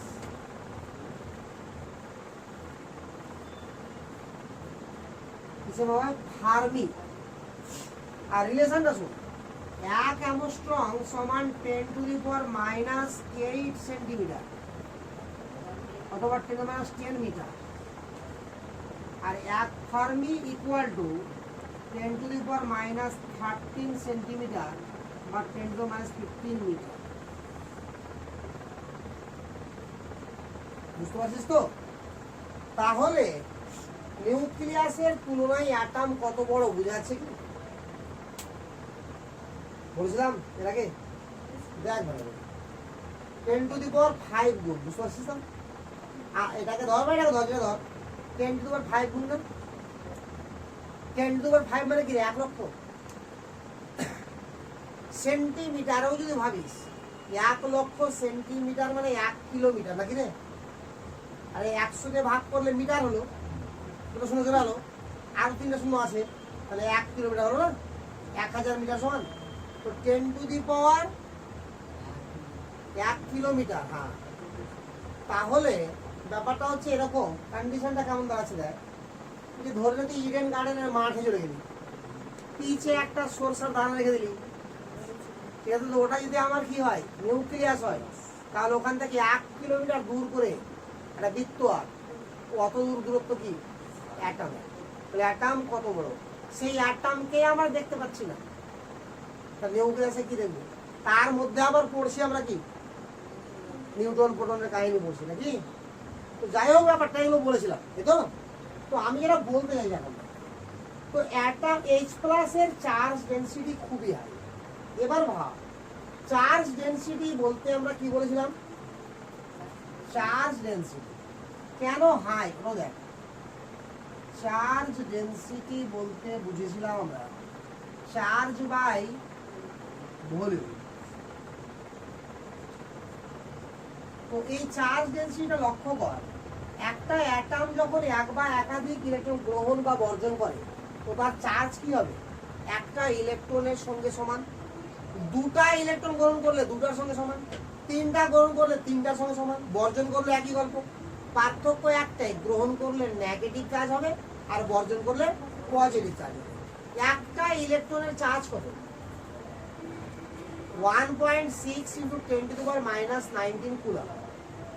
1.6 × 10⁻⁻19 coulomb, এই তো। অথবা 4.8 × 10⁻10 ইএসি বা স্টার্ট কুলম, এই তো। তো যাই হোক, আমি এটা বলতে চাইছি, তাহলে এখানে একটা চার্জ আছে, এটা ভলিউম আছে। অন্যান্য যে কোনো আয়নের ক্ষেত্রে যদিও ভলিউমটা, কোন ভলিউম? অন্যান্য যে কোনো আয়নের ক্ষেত্রে ভলিউমটা হবে কোন ভলিউম বল? অ্যাটমিক রেডিয়াস, তার উপরে ভলিউম 4/3/2। কিন্তু H+ এর ক্ষেত্রে দেখতো, হাইড্রোজেন তো 1s1, একটাই তো মাত্র ইলেকট্রন থাকে নাকি রে? একটাই ইলেকট্রন থাকে, তো সেটাও বেরিয়ে গেছে, তো কি পড়ে আছে তুই? আর নিউক্লিয়াস কত ছোট বুঝতে পারছিস না? পারছিস না? তাহলে চার্জ ডেনসিটি কত বড় হয় বুঝতে পারছিস তো? উপরেটা তো ফিক্স, নিচেরটা যত ছোট হবে এর ভ্যালু তত হাই হবে কিনা? ঘান করে বাচ্চা হচ্ছে,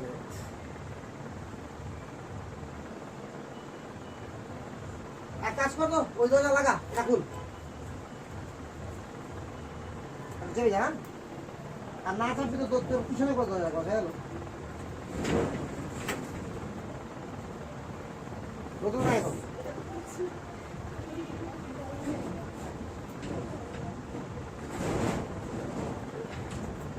শক্তি লাগবে, শক্তি লাগবে, সব না খেয়ে থাকিস না কেমন রে?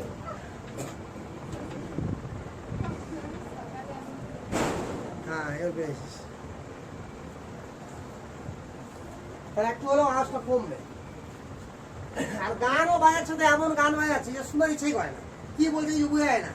ভালো গান বাজাতে ভালো লাগে, হ্যাঁ, যে কাজ না হলে গানটা তো শোনা হচ্ছে, ঠিক আছে না? কি গান লাগাচ্ছে, রাস্তাঘাটে এরকম গানই চলছে এখন, ঠিক আছে? তো গানে শুধু মিউজিকটা শোনা যায়, আর কে গাইছে কি করছে না কিছু বোঝা যায়। তো চার্জ ডেনসিটি দেখে, তো চার্জ বাই ভলিউম, তাহলে হাইড্রোজেন যখন H প্লাস হবে তো কি পড়ে থাকবে শুধু আমার নিউক্লিয়াস। তো নিউক্লিয়াসের ক্ষেত্রে ভাব এবার যে এই ভলিউমটা খুবই ছোট হবে, তাহলে চার্জ ডেনসিটি কি হবে খুবই হাই। এবার আরো একটা চিন্তা কর যে দুটো অপোজিট চার্জ যদি পাশাপাশি থাকে তো কি হবে, অ্যাট্রাকশন না রিপালশন? অ্যাট্রাকশন। আর সেম চার্জে কি হবে, রিপালশন। এতে কোনো সন্দেহ আছে কি? তাহলে অপোজিট চার্জ হলে অ্যাট্রাকশন হবেই হবে, আর সেম চার্জ হলে রিপালশন হবেই হবে, হবে কি না? এবার অ্যাট্রাকশনের কথাটা ভাব, এবার দুটো অপোজিট চার্জ আছে একে অপরকে অ্যাট্রাকশন করছে, তাই তো? এখন যদি দুটারই প্যাটার্ন মানে ভ্যালুটা বাড়িয়ে দিলাম, অর্থাৎ যেটা প্লাস ছিল তার প্লাস ভ্যালু আরো বাড়িয়ে দিলাম, যেটা মাইনাস ছিল তার মাইনাস ভ্যালু আরো বাড়িয়ে দিলাম, তাহলে অ্যাট্রাকশনটা বাড়বে না কমবে? বাড়বে, প্রচুর হারে বাড়বে।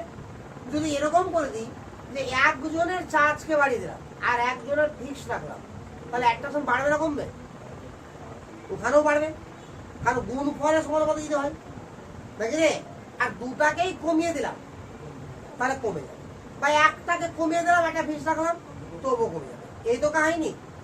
এখানে ভাব যে এতদিনে তোরা এটা জেনে গেছিস যে জল হচ্ছে পোলার মলিকুল যার স্ট্রাকচার এরকম, নাকি রে? আছে আছে কি নাই? আর এটা কি হবে ডেল্টা পজিটিভ, এটা কি হবে ডেল্টা পজিটিভ, এটা 2 ডেল্টা নেগেটিভ, তাহলে এটা হাইলি ইলেকট্রোনেগেটিভ অ্যাটম, তাহলে টানবে একটু নিচের দিকে। পোলার নন পোলার মনে পড়ছে রে? তো টানবে না এটা, তো টেনে নেগেটিভ হয়ে গেল, এটা কি হলো পজিটিভ হয়ে গেল। তো জলের মধ্যে জল তাহলে সবসময় এই ফিগারে থাকে, সে এখানে পজিটিভ বা নেগেটিভ যতই কম বা বেশি হোক বাট আছে তো। আর H প্লাস তো ভয়ঙ্কর প্লাস আছে এখানে, মানে এর থেকে বেশি পজিটিভ চার্জ আর হতে পারে না, শুধু অ্যাটমে না, দুনিয়াতে শুধু না, বিশ্ব ব্রহ্মাণ্ডে হতে পারে না এর থেকে হাই পজিটিভ চার্জ। কথা বুঝতে পারি তো?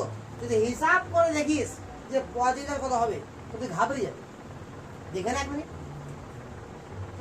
একটা ইলেকট্রনের charge 1.6 10 to the power -19 coulomb, এই তো এসআই ইউনিট। তাহলে এখানে ভলিউম নিতে হবে এসআই ইউনিটে, তাহলে ভলিউম কত 4/3 পাই আর কিউব, নাকি রে? তাহলে আর কোন ইউনিটে মাপবো বল? ফার্মিতে, কারণ নিউক্লিয়াসের রেডিয়াস আছে না, নাকি? এক্স ফার্মি ধরলে, তাহলে এক্স ফার্মিকে যদি আমরা এক্স মিটার করি তো 10 টু the -15 দিয়ে গুণ তার কিউব। সংখ্যাগুলো যা হবে হোক, শুধু পাওয়ারটা দেখ। এটা কত হবে 45, উপরে উঠলে +45, নাকি রে? আর -19 কত হবে 26। তাহলে এদিকে যা হবে হবে, এটা জেড ধরে নিলাম একটা সংখ্যা, কিন্তু 10 টু দি পাওয়ার 26 হবে কিনা বল? বুঝতে পারছিস রে? এতটা কি আমার চার্জ। এবার একটু ভাব যে নর্মাল ভাবে এই যে কারেন্ট গুলো যাচ্ছে 240 ভোল্ট, নাকি রে? যা এসটি তার 11,000 ভোল্ট, আর জমি দিয়ে যাবে দেখবি বড় বড় পোল যাচ্ছে একদম 33,000 ভোল্ট, কিন্তু হাজার লাখও না। তো এই কারেন্ট গুলোতে তারটাকে ধরে দেখলে খালি হাতে কেমন লাগে?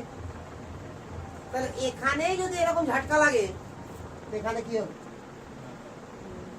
সূর্যের তাপমাত্রা তো 10 টু দি পাওয়ার 7 to 9, সূর্যের তাপমাত্রা 10 to the power 7 to 10 to the power 9 degree centigrade.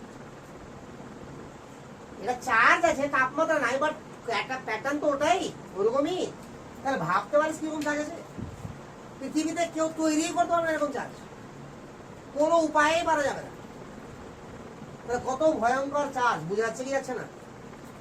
তো এই চার্জ যদি থাকে পজিটিভ রূপে, পজিটিভ আছে না, তাহলে আশেপাশে কোনো নেগেটিভ বিচরণ করতে পারবে? কি করবে? সবাইকে অ্যাট্রাকশন করবে। সে ও নেগেটিভ সামান্য হোক, ওর মধ্যে বিন্দু পরিমাণও নেগেটিভ খুঁজে পায় ও, তবুও অ্যাট্রাকশন করবে, কারণ নিজে কি আছে খুবই হাইলি পজিটিভ। তো বিন্দু পরিমাণ তো দূরেরই কথা, জলের অক্সিজেন তো মোটামুটি ভালোই নেগেটিভ হয়ে আছে। আরে বোঝা গেল? তাহলে কি করবে এই প্লাস? জলকে টানলে অ্যাট্রাকশন করবে। তো জলকে অ্যাট্রাকশন করার পরে ফিগারটা কেমন হবে দেখ। এখানে H প্লাস নিলাম, খুব ভালো করে দেখবি ফিগারটা, বুঝলাস তো?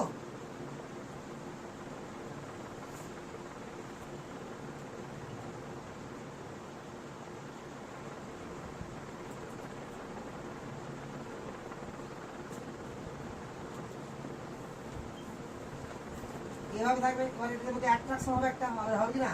ডট ডট মানে কি এখানে বল? অ্যাট্রাকশন। ডট ডট মধ্যে কোন অ্যাট্রাকশন বোঝায়? Electrostatic force of attraction plus minus. এটা শুধু একটা স্তর হবে না, এরকম অনেক স্তর হবে। আবার এরকম শুরু হয়ে গেল, আবার এর মধ্যে একটা হবে, বুঝলো তো? আরো বেশ কয়েকটা লেয়ার হবে। এটা লাভ কি হলো? এটা হয়ে লাভ কি হলো? অ্যাট্রাকশন তো হলো, একটা হচ্ছে, তাহলে যত বেশি অ্যাট্রাকশন হবে তাহলে এটা গোলটা মিলিয়ে একটা হয়ে থাকছে, তাহলে আয়তন বাড়ছে কি বাড়ছে না? শুধু বাড়ছে না, খুবই বাড়ছে। কেন বল? এক তো ছিল নিউক্লিয়াস, যার আয়তন অ্যাটমের রেসপেক্টটা খুবই কম, নাকি রে? এটা তো মলিকুল আছে, কত বড় আয়তন হবে ভাব। তাহলে অনেকগুলো মলিকুল যুক্ত হচ্ছে, তাহলে আয়তন কত বড় হবে? অনেক বড়। তাহলে সেই আয়তন যখন ভাগ করবো তাহলে চার্জ ডেনসিটি কি হবে? অনেক কমে যাবে, ফলে স্টেবল অবস্থায় থাকতে হবে। বোঝা গেল কথাটা? এই কারণে H প্লাস কখনোই H প্লাস রূপে জলে পাওয়া যায় না, সবসময় কিভাবে পাওয়া যায়? এইভাবে।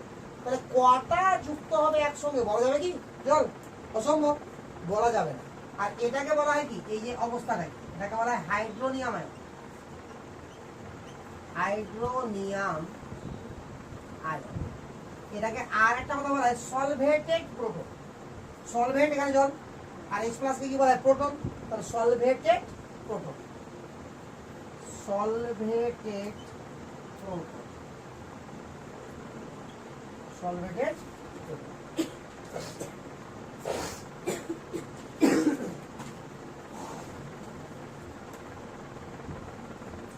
তো এই সলভেটেড যখন প্রোটন হয়ে গেল, খুব ভালো করে, সলভেটেড বা হাইড্রেট প্রোটন, তাহলে সংকেতটা কি করে লিখবো বল? তাহলে সংকেতটা লেখা উচিত কি বল? দেখ, লক্ষ্য কর, এই আছে না একটা প্লাস হয়ে, তার সঙ্গে কতগুলো এন লেগেছে রে? তাহলে এন সঙ্গে ধরে নিলাম, তার গোটাটার উপরে প্লাস চার্জ কত হবে? Plus one.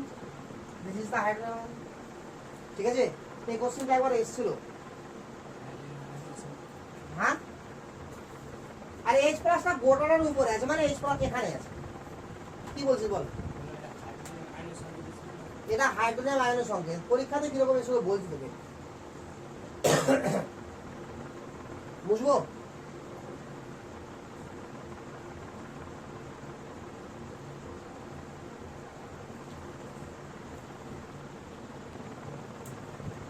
তাহলে তাহলে হাইড্রোনিয়াম আয়নের সংকেতটা কি তাহলে বল?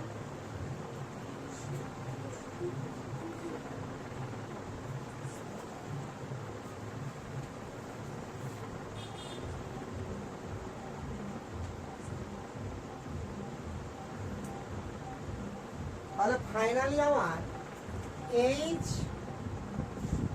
H2O হোল N প্লাস, এটা হাইড্রোজেন আয়ন নাকি রে? এখন যদি আমরা N এর ভ্যালু 1 বসাই, কত হবে বলতো? H3O পজিটিভ হবে কিনা? 1 বসালে তো দুটোই যায়, একটা তিনটা H আর একটা O, মাত্র তো প্লাস 1। 2 বসাই তো H5O2 প্লাস, 3 বসাই তো H7O3 প্লাস। এভাবে চলতে থাকবে না? থাকবে না? তো অ্যাকচুয়াল বইয়ে লেখা থাকে এটাকে হাইড্রোনিয়াম আয়ন। এটা হচ্ছে সব থেকে সিম্পলেস্ট হাইড্রোনিয়াম আয়ন। এটা হচ্ছে সব থেকে সিম্পলেস্ট হাইড্রোনিয়াম আয়ন। কোশ্চিনটা যেটা ছিল আইআইটিতে ছিল, এটা আইআইটি বা আইআইটি এরকম কিছু ছিল। কোশ্চিনে ছিল এটা, এরকম অপশন দেওয়া ছিল এই তিনটা এবিসি দিয়ে, আর 4 নম্বর লেখা ছিল all of this, which of the following R hydronium ion, which of the following R hydronium. তো নর্মাল তো লোকে এটাই বলবে, তো বই যেটাই লেখা থাকে, কিন্তু সবাই কি আমার আর বোঝা গেছে ব্যাপারটা।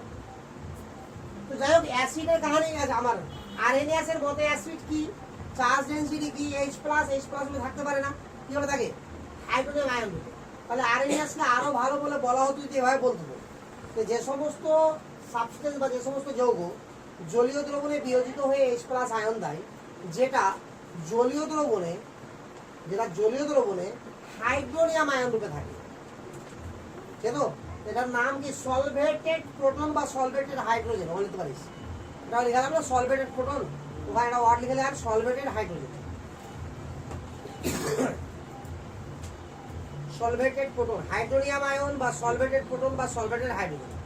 কারণ সলভেন্টের মধ্যে কে ডুবে আছে? হাইড্রোজেন। তো সলভেটেড হাইড্রোজেন এগুলো নাম দিয়ে বলা যায়।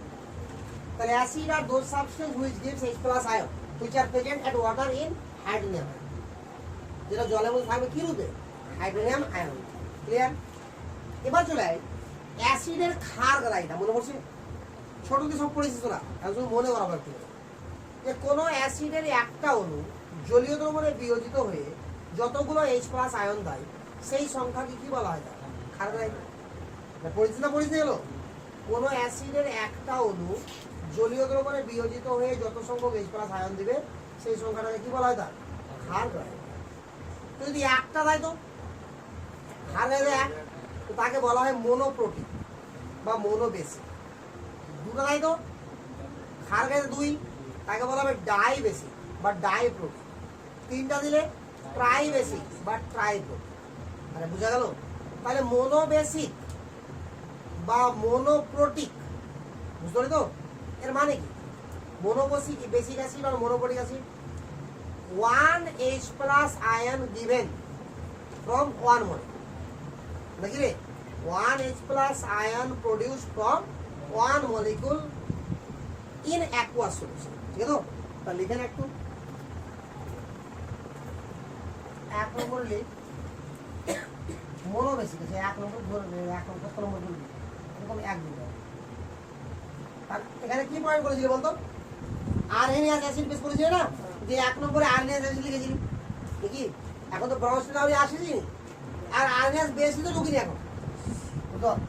এক নম্বর তাহলে কি লিখবে? मोनोप्रोटिक और मोनोबेसिक, मोनोप्रोटिक और मोनोबेसिक। ঠিক আছে? এর মানে এরা কটা H+ দিবে রে? বাস একটা মলিকিউল থেকে একটা H+ দিবে। ফর এক্সাম্পল HCl কটা দিবে? HNO3 কটা দিবে? তাহলে এর হচ্ছে এক্সাম্পল। তো অনেক এক্সাম্পল জানিস তুই, যেমন ধর রেফারেন্স অ্যাসিড, জানি তো যারা রেফারেন্স অ্যাসিড তাদের যটা হাইড্রোজেন থাকবে তটাই প্রোটিন হবে। ঠিক আছে? এবার যখন উপরের দিকে যাবো আমরা, তাহলে ক্ষার গাদাইটা এক এক করে কমতে থাকবে, কিন্তু কমতে কমতে একের থেকে কমবে না, বলেছিলাম না? আর নিচে দিকে গেলে ক্ষার গাদাইটা অপরিবর্তিত থাকবে। বুঝা গেল না? তাহলে তুই এরকম হাজার হাজার অ্যাসিড নাম লিখতে পারবি যারা এক খারি অ্যাসিড না। বুঝা গেল রে? ইন জেনারেল এদেরকে লেখা হয় এভাবে, HA অ্যাসিড যেহেতু H+ দিবে এই জন্য H, আর দেওয়ার পরে এটা পড়ে যাবে যেটা অ্যানায়ন এই জন্য A। বুঝা তো? ঠিক একইভাবে বল ডাইপ্রোটিক, ডাইপ্রোটিক और डाइबेसिक, डाइप्रोटिक और डाइबेसिक কি হবে বল? দুটো H+। एग्जांपल क्या है? H2SO4, H2CO3 মনে পড়ছে? এরা কি সব ডাইবেসিক আছে। ক্লিয়ার না? ক্লিয়ার না? ট্রাইপ্রোটিক বা ট্রাইবেসিক, ट्राइप्रोटिक और ट्राइबेसिक। তাহলে তিনটা H+ দিবে। এরা তো সাউন্ড খুবই বাড়াতে লাগলো আস্তে আস্তে, বাড়াচ্ছে না সাউন্ড? বেশি আসছে না আগে থেকে? ট্রাইপ্রোটিক और ট্রাইবেসিক। ক্লিয়ার? অর্থাৎ এক একটা অণুতে বানানো পাবো আমরা তিনটা করে। এক্সাম্পল কি হবে বল? H3PO4 আর বল তার নিচে সবাই না রে? আরে ফসফরাস নিয়ে আসেনি, তাহলে কি হবে? H3ASO3 বা জেনিক অ্যাসিড, চার থাকবে ক্ষার গাদাইটা, একটা অক্সিজেন কমিয়ে দেবো, তিন হয়ে যাবে ক্ষার গাদাইটা। মনে পড়ছে? চল ঠিক আছে? তাহলে এরকম ভাবে আমরা, আচ্ছা এটাকে জেনারেলি লেখা কি হয় দেখ, এটা লিখতে ভুলে গেছি। এটাকে জেনারেলি লেখা হবে H2A, এটাকে জেনারেলি লেখা হবে H3A। আর আগে ভালো যাবে, ভালো লাগছে, এত আওয়াজ ভালো লাগে, রেকর্ডিংও ভালো হবে। আর 10 মিনিট পড়াতাম, আমি তো বেশি পড়াতাম না, শুধু এটা শেষ করবো। মানে আমি 3টা পার্টকে শেষ করতাম অ্যাসিড বেসে। Base lag, Arrhenius base, Arrhenius base lag. এটা হয়েছে না কেন? হয়নি কেন? লিখ, চলে পয়েন্ট কর। Arrhenius base, Arrhenius base. আরে কেমিস্ট্রি মানে তো সব রেসপেক্টে বলছিস কিনা, এর রেসপেক্টে ওটা স্ট্রং, ওর রেসপেক্টে ওটা স্ট্রং, ওইরকম হয়ে যাবে ব্যাপারটা, পরিবেশের অবস্থা। লিখ, আর্হেনিয়াস বেস কারা হবে বল? যারা ওয়েজ দেবে, তাহলে any substance which gives OH minus in aqueous solution, লিখে এনি সাবস্টেন্স হুইচ গিভস। আর তোদের ইংরেজিতে প্রবলেম হচ্ছে রে, হ্যাঁ? আর প্রবলেম হবে না। আর যখন এভাবে পড়তে পড়তে যদি শেষ করতে পারতিস গোটা বই দেখি না, তাহলে ভবিষ্যতে যদি কোনোদিন অনার্স করতে হয়, তো অনার্স তুই যাই কর ইংরেজিতে করতে হবে। ম্যাথ অনার্স ছাড়া বাকি সমস্ত অনার্সে কিন্তু ভালোই ইংরেজি দক্ষতা লাগে, কিন্তু ম্যাথ অনার্স একটু কম হলেও চলে, অত বেশি পড়তে হয় না। তবে আস্তে আস্তে হয়ে যায় ওগুলো। যারা দুর্বলও আছে, যদি সাবজেক্ট সবল থাকে তাহলে আস্তে আস্তে হয়ে যায়। তবে এইভাবে তোরা পড়তে পড়তে এমন একটা অবস্থা হয়ে যাবে, তোদের ইংরেজি মানে কি এমনিতেই সল্ট হয়ে যাবে। কারণ তোদেরকে বোঝানো হচ্ছে কমপ্লিট বাংলাতে, আর লেখানো হচ্ছে কমপ্লিট ইংরেজিতে, তো তোর ঘাটতি হওয়া উচিত না নাকি? তো আর্হেনিয়াস বেস কি লিখি? Any substance which gives OH minus ion in aqueous solution. Clear? তাহলে এখানেও কি হবে আমার? আচ্ছা একটা জিনিস মনে রাখবি, অ্যাসিডের ক্ষেত্রে যদি আমাকে সরাসরি কোনো ম্যাথমেটিক প্রবলেম অ্যাসিড বলে, সেটা তো মনোবেসিক হতে পারে, ডাইবেসিক, ট্রাইবেসিক হতে পারে, হবে না, শুধু মনোবেসিক হবে। উল্লেখ থাকলে ঠিক আছে, নাম দিয়ে বললে ঠিক আছে, বাট যদি শুধু অ্যাসিড কথাটা বলে, ঠিক আছে তো, তাহলে অলওয়েজ কি বলবো আমরা? মনোবেসিক অ্যাসিড, ঠিক আছে তো? So if not mention, then always assume monobasic acid. মানে ব্র্যাকেট লিখলে আর্হেনিয়াস অ্যাসিডের উপরে, আর্হেনিয়াস বেসের ঠিক উপরে লাগে ব্র্যাকেটে, ঠিক আছে? নোট বলে লাগে, নোট পয়েন্ট নোট লিখে লাগে only. if not assume, sorry, if not mention, if not mention, then always assume acid are monobasic. If non mention, then always assume monobasic acid. Monobasic acid. ঠিক আছে? আচ্ছা, তাহলে দেখ এবার কি লিখলাম? বেস লিখলাম, তো তাহলে বেসের ক্ষেত্রে কি হবে? Mono acidic, die acidic, try acidic. তাহলে এক নম্বর লাগ মোনো অ্যাসিডিক। কাদেরকে বলা হবে রে? যারা একটা ওএইচ মাইনাস দিবে। এক্সাম্পল বল, এটার এক্সাম্পল বলতে কারো কোনো সমস্যা হওয়া উচিত না। ডাই অ্যাসিডিক, কি হবে বল? দুটা ওএইচ মাইনাস দিবে না, CaOH হোল্ডার, MgOH হোল্ডার। বেসের ক্ষেত্রে মজা অবশ্য, যটা ওএইচ দেখবে সেটাই ওর কি বেসিক অ্যাসিডিক, অ্যাসিডিক দেখে বা অম্লক রাহিতা। কিন্তু অ্যাসিডের ক্ষেত্রে ওটা হবে না, যটা H প্লাস দেখবে সেটা মানে ক্ষার রাহিতা হবে। কি ওটা আগে শিখে দিয়েছি, হবে না। 3 নম্বর দেখ, ট্রাই অ্যাসিড, কি হবে বল? 3টা ওএইচ মাইনাস দিবে। হ্যাঁ বল, গুড। Al আর একটা বললে তো তাহলে মহান ভাবো তুমি, আর ওটা পারবে না, আরো আছে। যাই হোক, তাহলে এগুলো হলো কি আমার বেসিক, সরি বেস। তো এখানেও কি বলবো আমরা? If not mention always assume mono acidic base. Note করে এখানে এই দুইটা লেখার পরে নোট করলে ওটার মতো করেই মানে যদি আমার মেনশন না থাকে তো অ্যাসিড কি ধরতে হয় এক ক্ষারীয়, আর বেস কি ধরতে হয় একাম্লিক। বুঝে গেল তো?